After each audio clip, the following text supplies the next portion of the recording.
Iduna যায় ঘর ফেরা মানুষের চাপ পড়েছে চাঁদপুরে। প্রশাসনের কঠোর নজরদারির মধ্য দিয়ে চাঁদপুর লঞ্চ টার্মিনালে নিরাপদে নামছে যাত্রীরা।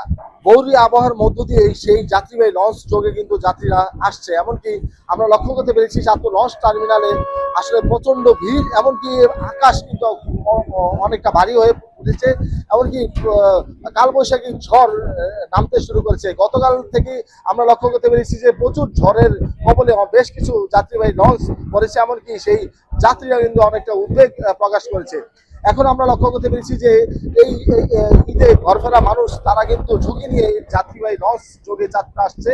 এমনকি এসে কিন্তু তারা নিরাপদে বাড়ি ফিরতে পারলেও কিন্তু যে সকল লঞ্চ এখন বর্তমানে নদীতে রয়েছে সেই সকল লঞ্চের যাত্রীরা কিন্তু আসলে অনেকটা উদ্বেগ প্রকাশ করেছে। তারা নিরাপদে আসতে পারবে কিনা সেটা কিন্তু দেখার বিষয়। আমি এই মুহূর্তে আপনাদেরকে জানান দেওয়ার চেষ্টা করছি চাঁদপুর লঞ্চ টার্মিনাল থেকে। সেই লঞ্চ টার্মিনালে বর্তমান অবস্থান করছি আমরা। কিছুক্ষণ আগে একটি লঞ্চ এসছে, এমনকি সেই লঞ্চ থেকে অনেক যাত্রী নিরাপদে বাড়ি ফিরেছে। এমনকি লঞ্চ টার্মিনালে নিরাপত্তা নিশ্চিত করার লক্ষ্যে নৌ পুলিশ, কোস্টগার্ড, নৌ ফায়ার সার্ভিস এছাড়া অন্যান্য সদস্যরা কিন্তু এখানে নিয়োজিত রয়েছে।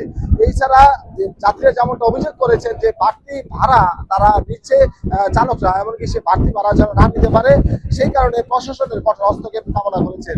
বারবারই লক্ষ্য করতে পেরেছি যে চালকদের উদ্দেশ্যে নৌ পুলিশ বার্তা দিচ্ছে যে তারা যেন যাত্রীদের হয়রানি না করে, সেই হয়রানি বন্ধের জন্য তারা বার্তা দিচ্ছে। এমনকি তারা যে যদি এমন কোনো অভিযোগ পায় তাহলে কিন্তু তাদের বিরুদ্ধে ব্যবস্থা গ্রহণ করবে। আমরা এই যেমনটা লক্ষ্য করতে পেরেছি যে প্রচুর কালবৈশাখী ঝড়ে এমন নদী কিন্তু উত্তাল হয়ে উঠেছে। এমনকি সেই উত্তাল নদীতে এখন যাত্রীরা কিন্তু এই ঝুঁকি নিয়ে তারা চাঁদপুর আসছে। এমনকি দক্ষিণাঞ্চলের মানুষ তারা চাঁদপুর হয়ে বিভিন্ন জায়গায় যাচ্ছে।